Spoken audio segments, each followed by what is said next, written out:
اعوذ باللہ من الشیطان الرجیم بسم اللہ الرحمن الرحیم۔ حدیث مبارکہ۔ حدثنا ابو الیمان قال اخبرنا شعیب قال حدثنا ابو الزناد عن الاعرج عن ابی ہریرۃ رضی اللہ عنہ عن رسول اللہ صلی اللہ علیہ وسلم قال فوالذی نفسی بیدہ لا یؤمن احدکم حتی اکون احب الیہ من ولدہ وولدہ۔ اردو ترجمہ۔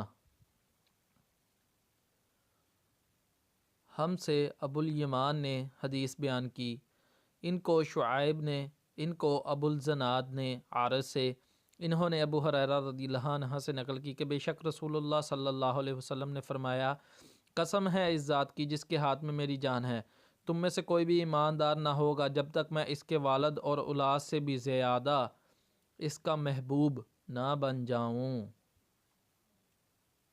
English translation.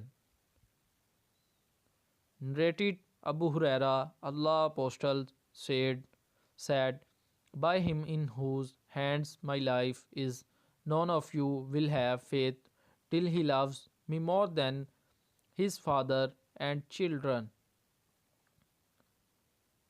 Thanks for watching us. For more video, subscribe Islam Ki Duniya.